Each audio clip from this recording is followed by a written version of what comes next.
Hello, Grapperinos, and welcome to another exciting episode of Probably Next Week on Raw. I'm Brian. I'm once again joined by Mike Housen. Say hi, Mike. Mike Housen. That's all I have. That's all I got. Isn't that how Danhausen acts? He doesn't speak, so you told me. Oh, So is that what you were trying to do? yes. Okay. Um, Another thing about Danhausen is that he puts a curse on people, but the curse doesn't work. But somehow, through luck, it just does. am I the only one who thinks he looks like? I mean, I told you this when he showed up, Yeah. where I was like, he reminds me of the demon Dale Torberg, the Kiss demon from WCW. Of course, it's a WCW reference with me, but I was like, he reminds me a lot of Dale Torberg in just his face paint, I guess. Didn't they show him only once, and then the next week when he was supposed to have a match with someone and it was fake? They used like a another person for the demon, or am I wrong? Um, No, I think you're thinking of I don't know if they did that with him. They might have.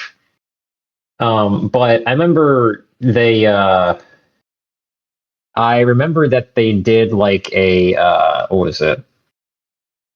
Fucking it was Scott Hall. I know Scott Hall and Kevin Nash did a fake like Razor Ramon and Big Diesel. I know that. Yeah. Oh, really? Okay. Well, I think the demon was just there for only what, 2 weeks, 3 weeks, right? He was there for about I think a month and a half. Oh, okay. Yeah. Wow. Nice. So I'm we're gonna get like pretty sure both, but Danhausen is gonna stay longer than just a month, but he's off to a I yeah. I remember when he came out, I was like that Conor McGregor gif where he's like, who the fuck is that guy? I was like, who the hell is this? Yeah. Why did we give like 3 weeks worth of hype for a fucking comedy wrestler? What are we doing?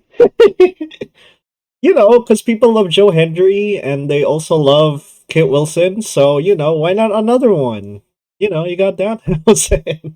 Well, here's the thing. I don't think Joe Hendry is like a super comedy jobber though.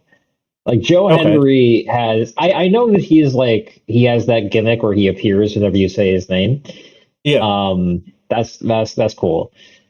But other than that, I think he's fine. Like he won the championship in TNA, Yeah. NXT, right? TNA. So TNA, yeah. yeah, so he definitely has potential.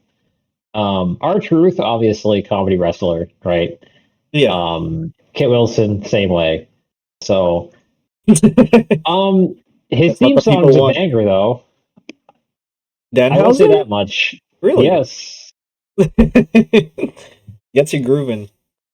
You know what people also liked about that entrance? There were a lot of female vampires. All right, they were dancing along. Yeah, is that We all is that a know. thing that he does? Is that a thing he does? Or I think that was. it was giving me big WCW vibes. Hold I on, was are those like, the oh look, Nitro girls? Are they back? I They know it's get like we have paid? people coming out of boxes, man. We have stipulations that don't matter. We have people, getting inserted last minute because of injuries into pay-per-view matches. We have pay-per-view matches not even happening. Fucking bro, and now we have Nitro girls, man. It's all coming back, Brian. next It's thing you all know, coming back. next thing you know, Triple H unmasks himself and it's Eric Bischoff. It's like, it was Yeah, what's Eric me. Bischoff doing? It Can we was check out what me Eric all Bischoff is along. doing? Can we check what Eric Bischoff is doing? I don't know. I think he's just hanging around, I think he has his own podcast as well with some other guy. He's still hanging, He still has beef with Vince Russo about the Bash at the Beach 2000. So, yeah.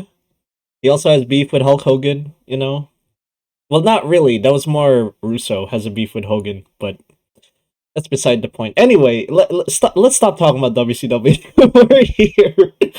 We're here to talk about Monday Night Raw. Specifically, what is going to happen, or probably is going to happen, on that episode of Monday Night Raw as we head into WrestleMania. Elimination Chamber is gone. It is out, off the books. We are now on the hype train to WrestleMania, what little of it is there.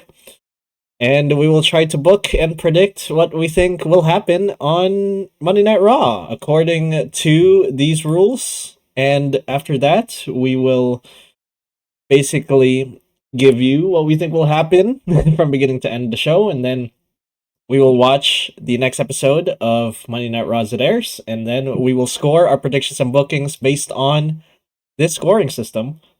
And then we will tell you what we got on the next episode of the show, and we will do the whole thing over again. So, scores. 6 points for me. I got, it wasn't a great week, let me tell you. I got Gunther, Dragon Lee, and Division appearing. Again, Division accounted for most of the points. I only got Jey Uso winning, but then again, that is because of the whole Bronson Reed injury. So, yeah, I did not expect that to happen, but hey, you know what? I'll take the extra point for Jey Uso winning. What about you, Mike? I had 4.5 points, mainly because a lot of the stuff last week was booked for the 2 Elimination Chamber matches. I originally had Bronson Reed winning, which apparently was the plan if he didn't, fucking tear his arm in 2 places, so... Yeah. The only other things I got right in that show were Gunther coming out for promo during an AJ Styles segment, CM Punk and Finn Balor facing off, and I think I got a appearance from Penta in some capacity.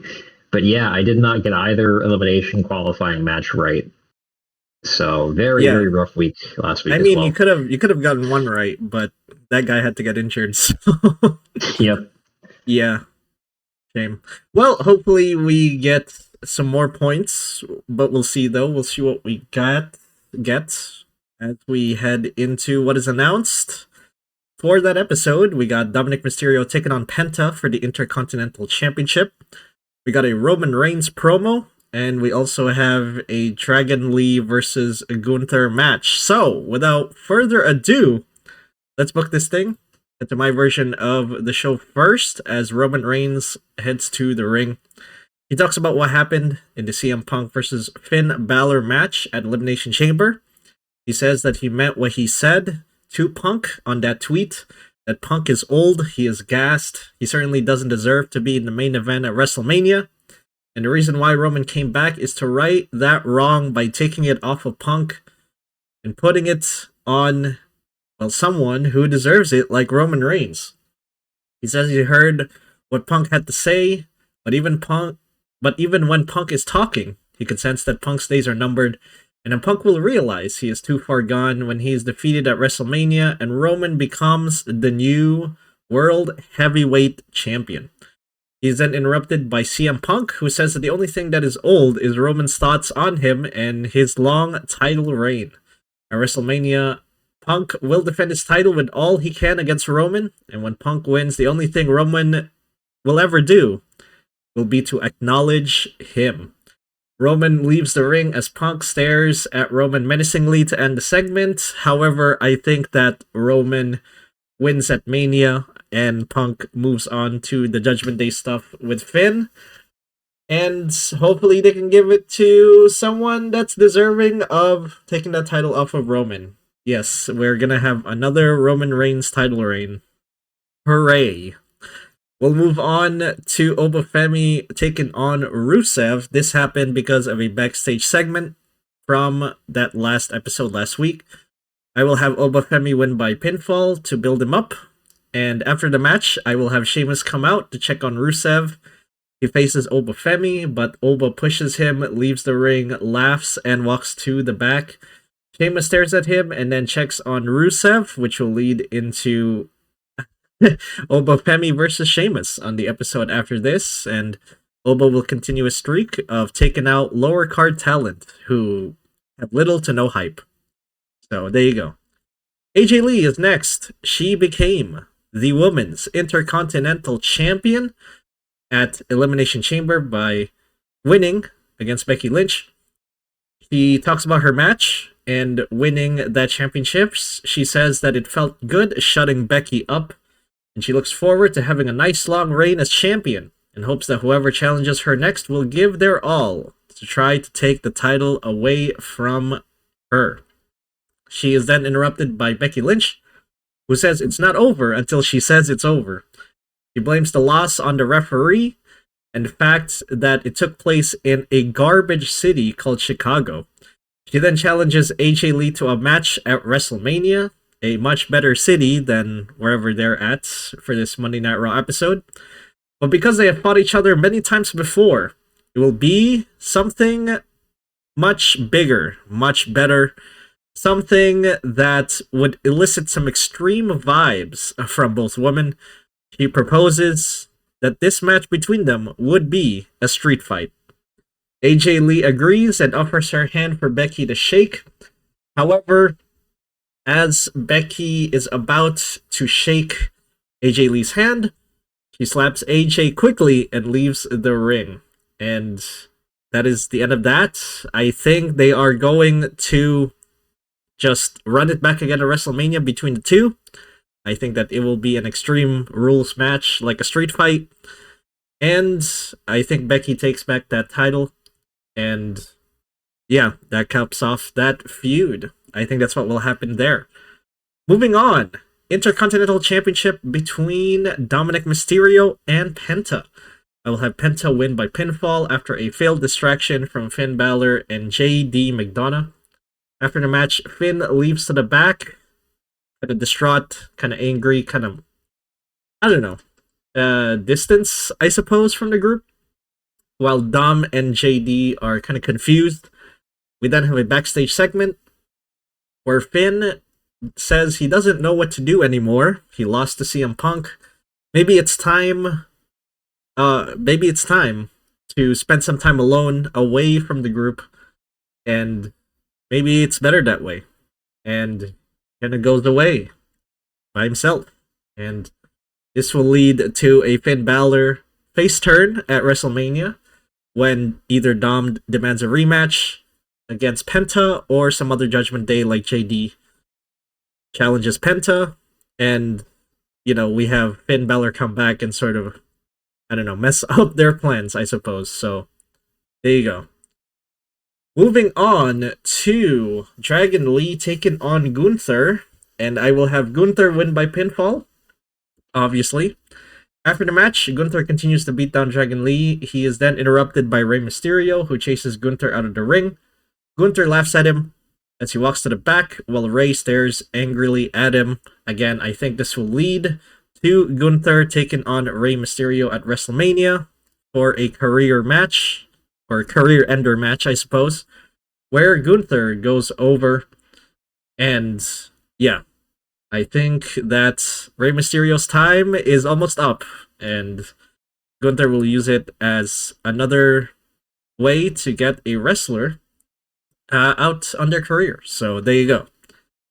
Moving on to Brock Lesnar coming back. He will come out with Paul Heyman. Paul Heyman talks about what he said a few weeks ago. He again issues an open challenge like he did a couple weeks ago to anyone who wants to beat Brock Lesnar in the ring. And then we get someone coming out, and that someone is Seth Rollins. Seth Rollins, again, he was revealed as the Masked Man at the Elimination Chamber. He comes out, he says that he's not here to challenge Brock Lesnar. Instead, he's here to talk about the Vision. And he then mentions what happened at the Elimination Chamber. He was revealed as the Masked Man, as I said earlier. And then he did the stomp to Logan Paul. And Austin Theory didn't do anything, but let's forget about that. He then says that he is here. He's back. He has returned to eliminate the Vision and wipe them off the face of the WWE Universe. However, it seems like the Vision have done that objective very well themselves, seeing as Austin Theory and Logan Paul are the only surviving members of that faction. He is then attacked by Logan Paul. Adam Pearce comes out to separate Seth and Logan and announces a match between the two, and the match is now. So I don't think they'll announce Brock's WrestleMania opponent until at Mania. And I think that WrestleMania opponent will probably be Obafemi.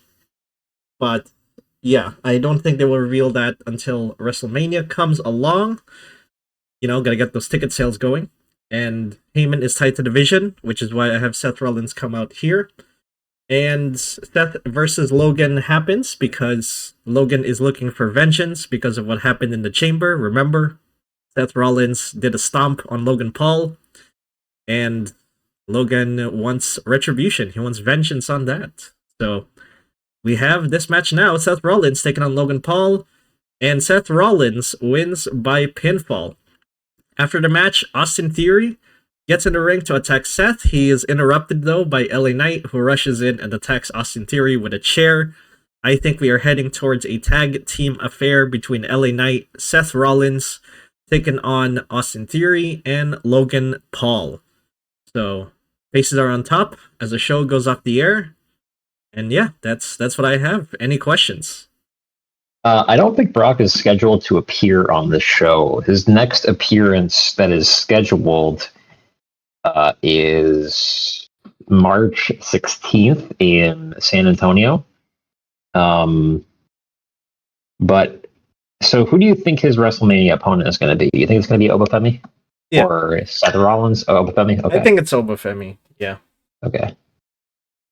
I mean, there's also the possibility it could be freaking Rusev or Sheamus or whoever, maybe even Danhausen for whatever reason. But I think I don't think they want to risk that sort of like long reveal and then the reveal is like terrible. So I think what they'll do is they will set up Obafemi by putting him in these lower card feuds to sort of build him up. And then Paul Heyman's like, yo, check out Obafemi. I think he'll be a nice challenge for Brock Lesnar. And at Mania, that's when you'll have Brock Lesnar going up against Obafemi. And Obafemi goes over. Unless friggin' this goes to a no contest and they just brawl around the ring and all that, which leads to maybe a match between them at Survivor Series. So I think it's Obafemi. Any other questions before we move on to your card? Oh, by the way, I don't have Danhausen on this because I think they'll put him in the Netflix free, ad-free kind of segments. Being like, yo, we got Danhausen here. Hello. So, I don't think he'll be part of the main show. He'll just be there for the Netflix ad-free peeps. So. Okay. All right. So, yeah, I mean, have you noticed that Logan Paul has gotten a little bit exposed recently as like not being maybe he's like not used to having such a demanding schedule now because he's like one of the only two people left in the Vision who are not injured. But he looked a little gassed last night. I mean, he probably wasn't fully prepared to go the distance last night, and it's showing that he does not have, I think, the go to do a full-time schedule. And it's unfortunate because he was meant to be like an auxiliary member of the Vision, and he's having to carry this faction right now, and it's painful to watch. By the way, you have a previous full-timer right there in Austin Theory. Like, my guy, just use him, fucking hell. Even when his entire faction is dead, Austin Theory still does not get any use at all. It's sad to see. It is sad. Yeah. Damn. So, okay. I mean, sure, you can throw in the fact that Austin Theory is still young, but like even then, I think you should still capitalize on whoever you have while you still can. So, I don't know why they're holding off on Austin Theory as much as they can. Maybe it's because Logan Paul is more popular than Austin Theory, but if that's the case, why don't you guys build up Austin Theory? Like, come on. Yeah. So, one last question, unrelated to your card. Do you think Liv Morgan is turning face Oh. Because last week she had a very white woman coded promo with Stephanie Vaquer that was very unlike her, where she kind of was like, I empathize with your struggle and what you went through. And I'm like, why are you sounding like a white woman on Twitter right now? Aren't you supposed to be like a mean bitch heel? Like, what are you fucking do? What? Huh? I I think that was more of a distraction to sort of to lull, I guess, Stephanie Vaquer into trusting her.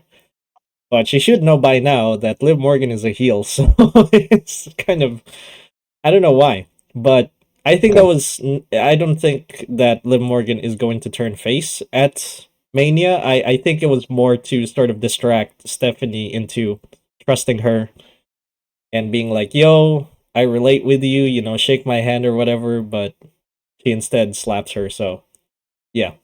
I think that was more of a heel kind of trickster move, so yeah. Okay. Actually, legitimate final question. Overall thoughts about the pay-per-view. How do you feel about it? I'm glad you asked, my friend. Okay, so I think Randy Orton winning the men's chamber. I think this is more for SmackDown anyway, but I think Randy Orton winning the chamber was a bit of a curveball. I'm pretty sure everyone expected Cody to win, but Seth being It's there, funny. yeah. It's funny that Cody lost and then got a title shot immediately the next week. It was like task Yes. failed successfully. What the fuck, man? Meanwhile, If Jacob I'm Fatu Randy, was I'm just like, like, "What what the the fuck, fuck? I man?" just went through 30 minutes of Elimination Chamber and this bozo gets a match next week. What the hell is this? I'm telling you, this is another notch on the Cody Rhodes heel turn. But yeah, Cody winning was the expectation of, I'm pretty sure, almost everyone. And Randy Orton ended up winning, which is fine, whatever. However, I still think that it is going to be a multi-man match at WrestleMania with Jacob and Cody, potentially Sammy, being there. I think this will head to a fatal four-way or something like that. Or they could branch it into, since they have a two-night WrestleMania, they could go Cody versus Jacob night one, and then whoever wins goes to night two. Or there are a couple pathways they can get there, but I am confident that it's going to be a multi-man match for the World Heavyweight Championship. Or sorry, not that, the undisputed WWE Championship, as Drew McIntyre has to defend against Randy and Cody or Jacob.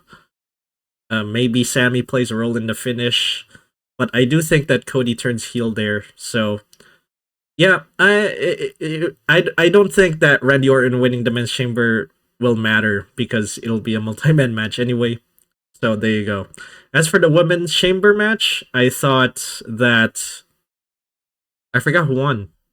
I forgot who won that match. Was it who won that? Was it Rhea? I think it was Rhea. Yeah. So It was Rhea burying everybody. Yep. yeah. So Rhea winning just goes to show you that the SmackDown Women's Division is non-existent. I mean, you had Kiana James in there, which I don't think she was ever gonna have a chance to win, and there were a couple other, SmackDown folks there as well. But it seems to me that the sort of Jade versus Rhea thing, I think it was to boost ticket sales, because Rhea's a recognizable name. People love her, so we might as well, put Rhea in that position, right? And then, Jade versus Rhea, I think it's probably going to be a decent match at Mania. I think that Bianca Belair could potentially return at Mania to play a role in the finish. But yeah, I think Rhea winning, fine, I guess. It was done for ticket sales, sure. And the other matches were fine, I guess. I thought CM Punk versus Finn Balor was a good match, even though it was a predictable outcome. And AJ Lee winning in Chicago, kind of obvious that she would win. But I said Becky Lynch would win, so I don't know. I'm a hypocrite, I guess. But Yeah, overall, I thought the event was a lot of predictable and it didn't generate a lot of excitement for me for WrestleMania. I think this is the most bland and predictable season of WrestleMania we have had since probably 36 or 37. But yeah, I don't I'm not excited for Mania. I mean, we have a month to go. They still have a lot of matches they have to book. They have 4, but they still need to book a lot more. And I'm sure injuries played a role in it. I'm sure a lot of other factors played a role in it.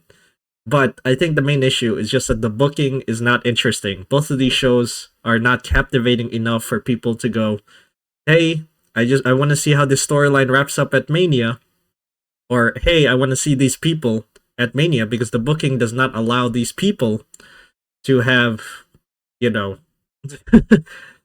this sort of time to captivate the audiences to whatever they're doing. And it's funny how Roman Reigns says that, creative is relying on older talent, and we have Randy Orton in the main event of WrestleMania, and we also have what is it, CM Punk at the main event of WrestleMania. So they're still relying on older talent to basically hold that ship, while the younger talent have to scratch and claw their way, which is, I mean, sure, fine, but I think that they're not given enough time to sort of shine and take the spotlight, right? So, yeah, I think it was a middle of the road show. It wasn't that captivating or interesting. It didn't really rev up the gear to WrestleMania like Triple H thinks it did.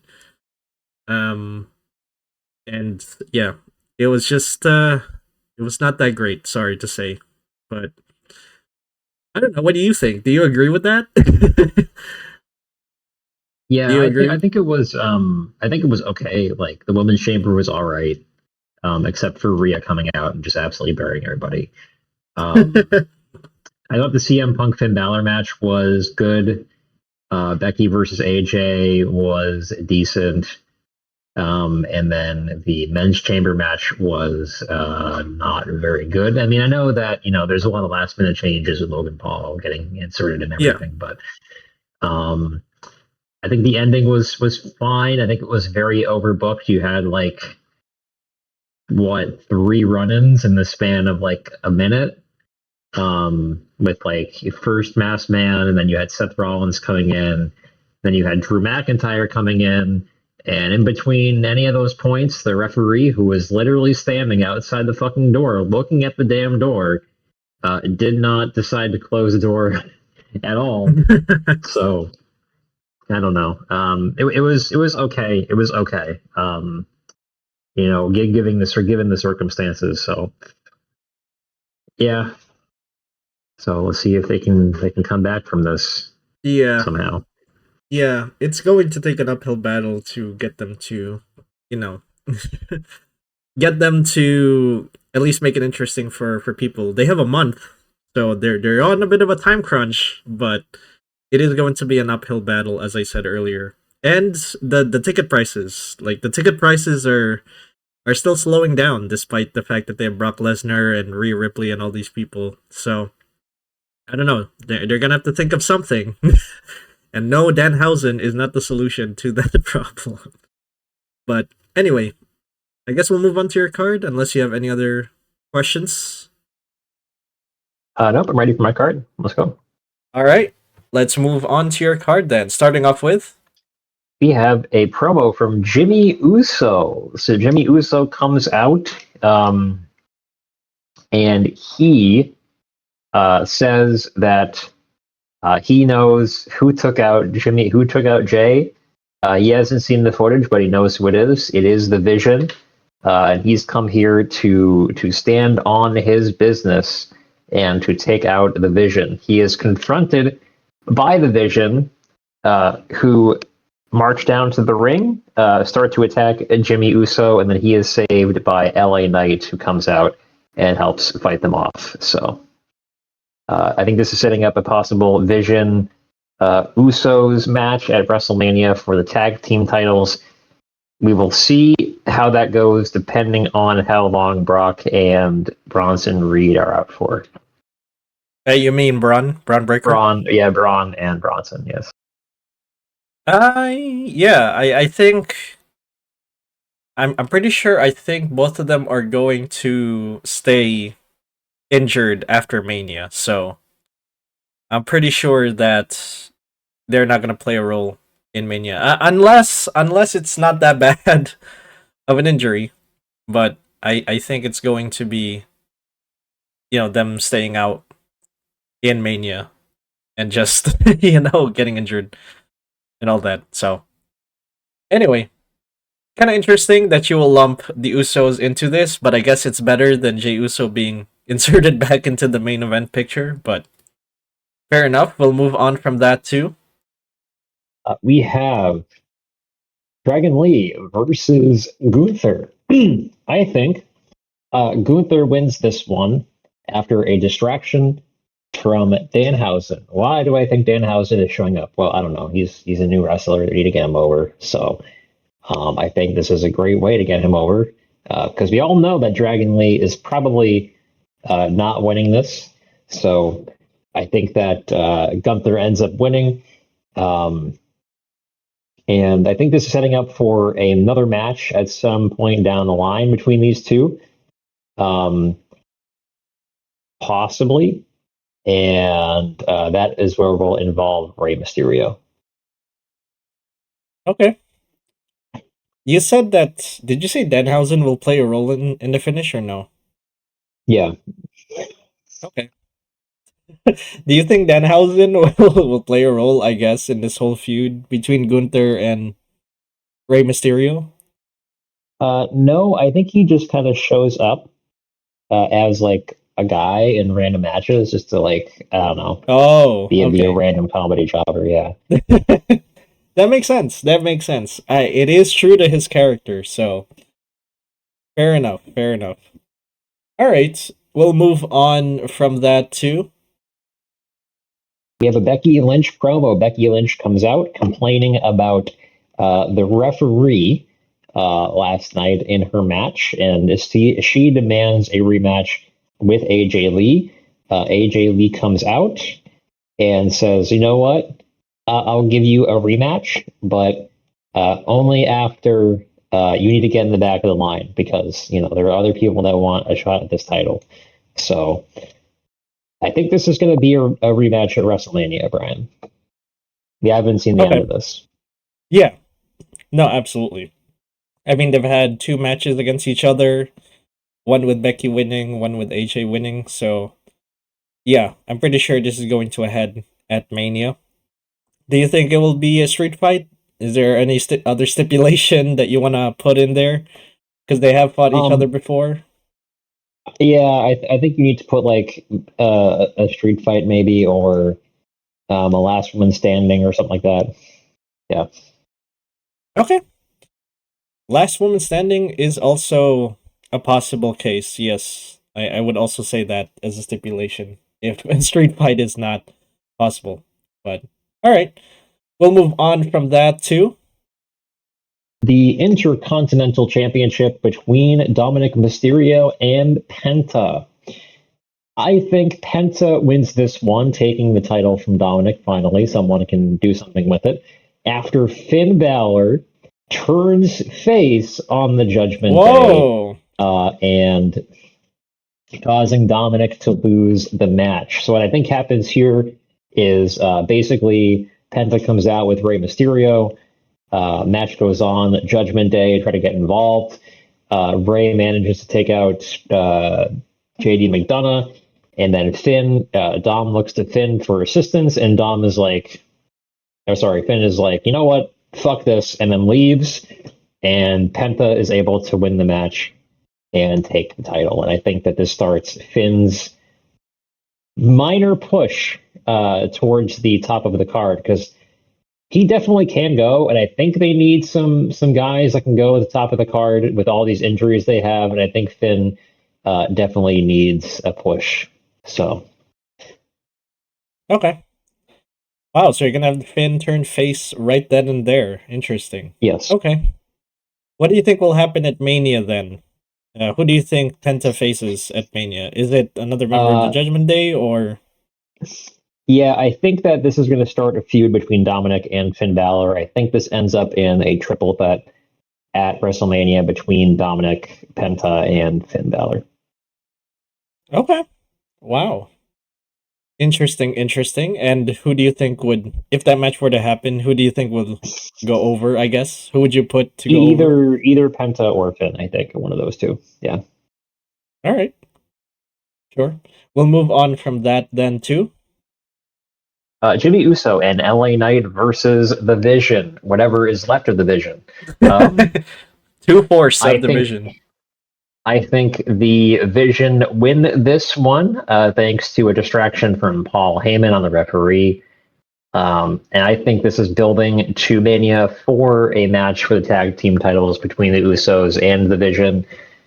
And yeah, I mean, do you think that Brock gets involved with the Vision in any capacity? Because it seems like, with him being also managed by Paul Heyman, I mean, it seems like that they might bring him in just to give them an extra body. You got to give him like a credible. We can't just keep these guys alive with just Yeah. Austin Theory and Logan Paul. Like, you need another guy, and I mean, to me, it seems logical that you would include Brock just to beef the numbers up a little bit. Yeah, I think that putting Brock in there and then Paul Heyman saying, "Oh, we're gonna issue an open challenge." It's just like they don't have a plan for Brock. They think they do, but they probably don't. So I don't know. It's going to be interesting to see what they'll have Brock face, although it's probably going to be Oba. But as for this, I suppose how I guess would you? I know the Survivor Series War Games is probably going to happen again this year, probably, and Division is also going to be there probably. Do you think that we can have Division and some other guy take on, Seth Rollins again and other faces to sort of decide the fate of Division, considering how Bronson Reed and Braun Breaker are going to be possibly recovered after Mania. So there is SummerSlam after Mania No, and Backlash I, and I I think the Vision dies at Mania. I think Cody turns heel at Mania, starts his faction, and I think the Vision dies by that point. Yeah. okay. Wow. Who will what faction will take its place? I guess the MFTs can go to Raw. Now that there's no It would, other, it would be whatever Cody's faction is, whatever you want to name Cody's yeah, faction. the Liberators of Justice. I don't know. I was just thinking of that name. All right, sure. We'll see. We'll see what happens. We'll move on then to the main event, which is Uh, Roman Reigns confronts CM Punk uh, on Raw. So this was confirmed on the show that Roman Reigns and CM Punk will both be involved, and they will both be confronting each other. I think this is just a promo battle between the two, building for their match at WrestleMania. It's Unk versus Unk. yep. So Do you think Punk takes or not takes it, but do you think Punk retains? Do you think Roman Reigns takes it off him? And how do you see, I guess, what comes after? Because we have Backlash as well after Mania. So, what do you think will I think happen? Roman takes Yeah, it. I think Roman takes it. Yeah. I mean, well, here's the thing: like, Roman is a tweener right now, right? And then CM Punk is obviously a face, and then you have Cody versus Drew. That'll probably be a triple threat or a fatal four way. So, um, I think you mean Randy I think versus Drew? Roman. Sorry, yeah, Randy versus Drew. Yeah. So I think Roman takes it. Yeah, I Okay, think Roman takes it probably. Yes. All right. Do you see Punk challenging Roman again after he takes it off of Roman, or do you think Roman is getting a new challenger after Mania? I can see him challenging Ford at Backlash. And then honestly, after that, I do not know what to do with CM Punk. So All right. Maybe pair him up with Finn Balor, I guess. I don't know. All right. Well, that is what we got for this episode, or what we think will happen in this episode. And as I said earlier, we will watch the actual next episode of Monday Night Raw as it airs, and we will score our predictions and bookings, and then we'll come back here, and then we'll tell you what we got, and we'll do this all over again. So until then, thank you for ordering a pepperoni pizza called Probably Next Week on Raw from Grapperinos. And remember, if you are down for some fresh, oven-baked, crispy wrestling content, stop on by Grapperinos and order yourself some content you can grapple with. See you next time, Grapperinos.